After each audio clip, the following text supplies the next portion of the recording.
Halo teman-teman sobat bisnis, selamat datang di podcast Ngobrol Bisnis.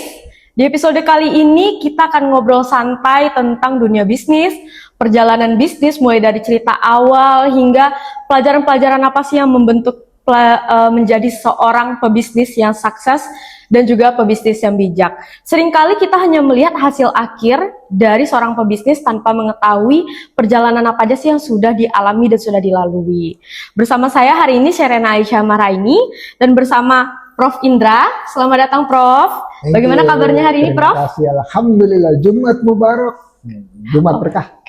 Prof. Indra ini dikenal sebagai pengusaha, penggerak, dan tentunya pasti founder dari OKOC, di mana ini sudah banyak sekali membantu UMKM-UMKM yang ada di Indonesia ya Prof. Baik, terima kasih sudah meluangkan waktunya hari ini Prof. Mungkin kita boleh langsung mulai ngobrol aja ya Prof. Di sini kita sudah mulai mengumpulkan banyak pertanyaan nih Prof. Ternyata bisnis ini tidak hanya generasi 80 atau 90-an saja Prof. Saat ini generasi Gen Z yang lahir tahun 2000-an ini juga sudah mulai terjun ke usaha UMKM Prof. Kita sudah mengumpulkan beberapa pertanyaan terbaik yang bisa langsung kita tanyain pada Prof. Indra. Baik Prof, pertanyaan pertama, menurut Prof. Indra, kalau boleh flashback pada zaman Prof. Indra masih merintis usaha dulu, pertama kali terjun ke dunia bisnis itu triggernya atau spirit pertamanya itu karena apa sih Prof? Wah, pertanyaannya harus mikir-mikir panjang nih. Maklum udah mulai beruban, jadi banyak lupa. Oke, flashback ya. Sebenarnya awalnya saya dulu adalah seorang profesional dan saya karena latar belakang pendidikannya adalah teknik penerbangan, jadi kerjanya adalah mendesain pesawat terbang dan kerja di Bandung. Cukup lama kerja di Bandung karena kebetulan waktu itu saya juga bagian penerima beasiswa, dan kalau menerima beasiswa itu dari perusahaan diwajibkan untuk bayar ikatan dinas namanya. Nah, setelah malang melintang gitu ya, dari teknik terus perlahan pindah menjadi seorang manajer dan akhirnya menjadi pimpinan yang lebih tinggi dari manajer. Saya melihat bahwa memang kalau usaha itu ngurusin orang lebih susah ketimbang kalau langsung berhubungan dengan barang. Ya, nah, jadi kalau orang itu dia punya karakter sendiri, punya perilaku sendiri. Nah, jadi kalau saya flashback, waktu itu triggernya sederhana. Jadi setelah saya kerja berbelas tahun lah ya waktu itu, cukup, dan akhirnya saya memutuskan gimana kalau saya berbagi apa yang saya tahu mengenai perusahaan itu kepada teman-teman perusahaan lain supaya mereka nggak usah melakukannya sendiri, nabrak-nabrak sendiri gitu ya. Saya kasih tahu aja pengalaman saya berbagi sama mereka dalam bentuk, waktu itu saya awalnya adalah consulting, ya, jadi konsultan manajemen, dan kebetulan waktu itu saya juga memulai perjalanan S3 saya.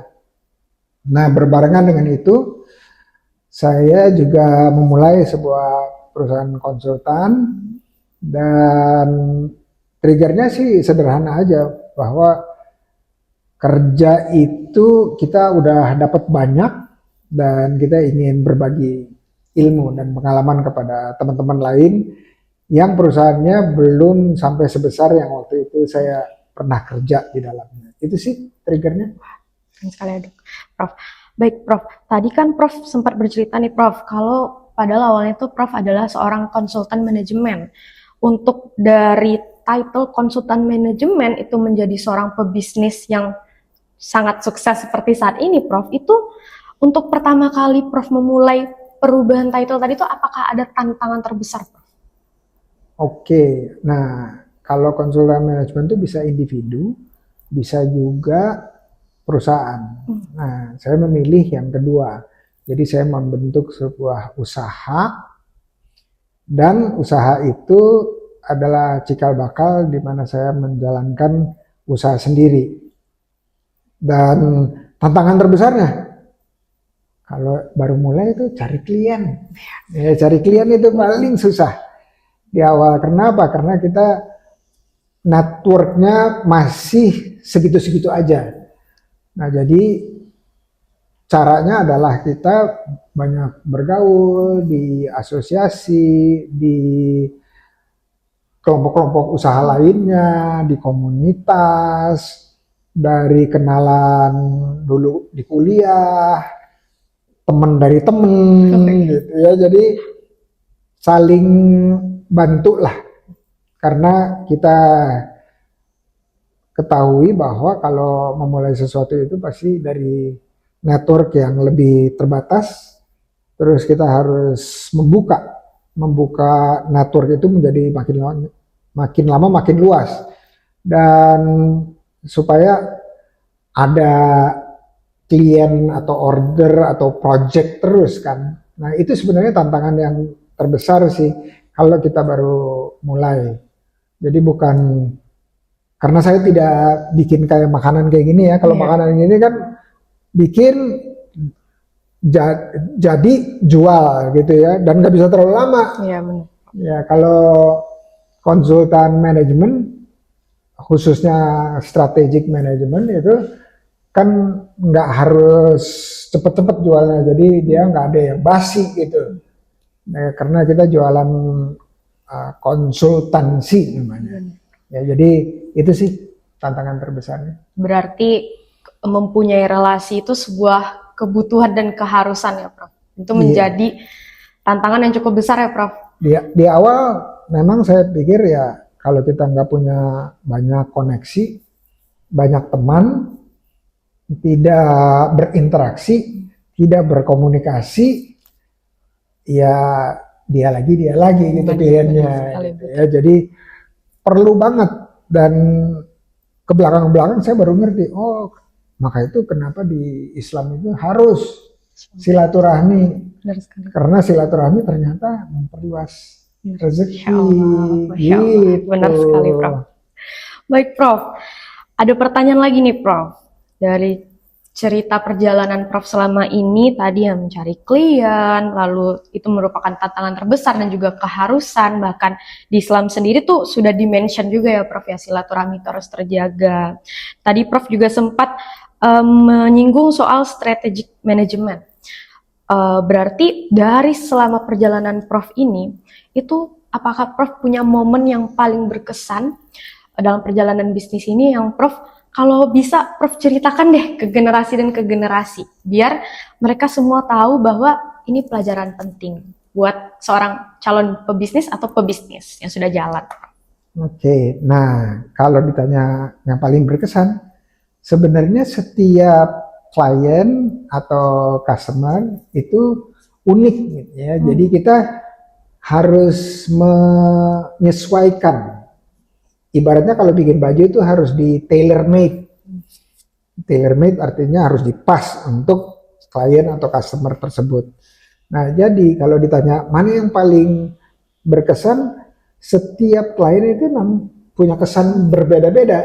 Jadi nggak ada ukuran yang bisa dijadikan tolak ukur mana yang paling berkesan. Tetapi saya selalu senang kalau klien itu mengatakan bahwa terima kasih, terbantu, dipermudah untuk melakukan usahanya, dan ujungnya adalah dia mungkin adalah penghasilannya lebih, penjualannya lebih karena lebih tertata melalui tadi strategic management, lebih mengetahui tujuannya dan cara mencapai tujuannya, dan apa saja yang diperlukan sumber daya untuk mencapai tujuan tersebut. Nah, kalau dia mempunyai pandangan atau visibilitas yang jernih seperti itu, terang, dia ibarat supir gitu ya. Supir itu kan kalau nyetir depannya ada kaca. Nah, kalau misalnya kacanya burem gitu ya atau gelap,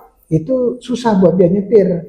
Yang ada di pelan-pelan. Tapi kalau misalnya terang, mau kemananya jelas, terus ada Google Map-nya jelas, jamnya berapa, kilometernya berapa, itu buat dia lebih memudahkan. Jadi dia lebih nggak stres lah ya menjalankan usahanya. Kira-kira gitu.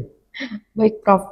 Berarti Prof ini kan menjalankan awalnya tuh jenis bisnisnya adalah dalam bidang jasa ya, Prof. Di mana Prof juga bertemu dengan bermacam jenis klien, ada yang mungkin support, ada yang tidak support juga. Apakah Prof pernah bertemu nih momen klien yang membuat Prof, aduh, sepertinya saya pengen menyerah deh ini berbisnis ini. Pernah nggak, Prof? Karena tentu pasti Prof pernah mengalami lika-liku roller coaster kehidupan dalam berbisnis, Coach. Prof. Oke, ada ya, ada beberapa kali yang kalau tugasnya konsultan itu adalah dia membantu, bukan cuma membantu tapi mengcoaching terus mementoring. Nah, tapi kliennya sebenarnya yang harus menjalankan segala sesuatunya. Nah, kalau dapat klien yang minta disuapin terus, tangannya nggak mau gerak, kakinya nggak mau gerak, tapi pokoknya tinggal buka mulut gitu ya. Nah, itu yang menurut saya tantangan yang cukup pelik gitu ya. Sehingga kalau bertemu dengan yang model atau tipe klien seperti itu, dari konsultan senang banget. Karena kan nyuapin terus gitu ya. Terus berarti kan ada pekerjaan terus, ada project terus gitu. Tapi saya melihatnya gini, kalau dia udah bisa melakukannya sendiri, saya bisa memberikan perhatian saya atau waktu saya kepada teman lain yang juga membutuhkan atau lebih membutuhkan. Itu sih artinya bukan karena saya nggak kepengen menerima project atau customer seperti itu, tetapi banyak juga customer lain yang memerlukan juga yang kalau saya terus di monopoli gitu ya, ya gitu deh kira-kira. Baik, Prof. Baik, dari pengalaman-pengalaman ini, Prof, pelajaran yang paling membentuk karakter Prof yang saat ini. Setiap proses itu ada kontribusinya dalam pembentukan pemikiran kita ya, mindset kita. Karena karakter itu dasarnya adalah apa yang kita tanamkan akar pikir ke dalam diri kita sendiri. Nah, dan setiap proses itu pasti ada kontribusinya. Tapi ujung-ujungnya adalah karena kita dalam bentuk jasa itu perlu telaten. Nah, kata-kata yang didapat itu adalah lebih sabar dalam berproses. Ya, karena nggak semua orang diberikan instruksi gitu terus langsung oh ya ngerti langsung tancap gas gitu ya. Nggak, harus seperti didampingi gitu ya. Harus seperti seorang yang baru tahu, skillnya masih baru mulai, pelan-pelan makin lama makin mahir, makin lama makin berpengetahuan, akhirnya dia bisa jalan dengan kecepatan yang optimal untuk dan oleh dirinya sendiri. Dan itu menurut saya sesuatu yang sangat berkesan sih. Baik, Prof. Mungkin untuk mengakhiri sesi pertama ini, Prof, boleh Prof kasih spill dan tipsnya untuk para Gen Z atau para pelaku UMKM di luar sana atau yang baru memulai bisnis nih, Prof. Satu karakter atau satu mindset yang harus ditanamkan, Prof, agar terus berbisnis, agar terus bisa punya fire berbisnis, Prof. Pertama sekali, teman-teman harus mengelilingi diri teman-teman dengan orang-orang yang bisa mempunyai pengaruh terhadap pencapaian tujuan kita. Ya, jadi jangan sampai misalnya saya mau berusaha tapi bertemannya bukan sama pengusaha gitu rata-rata gitu.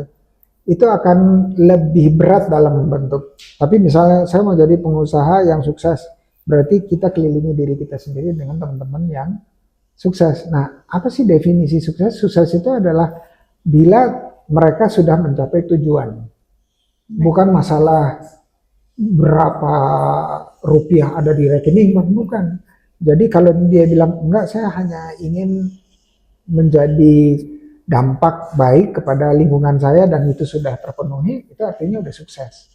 Nah, jadi yang teman-teman lakukan pertama kali adalah selalu mengelilingi diri dengan orang-orang yang bisa influencing atau mempengaruhi kita ke arah yang kita lebih mendekat kepada tujuan kita. Gitu.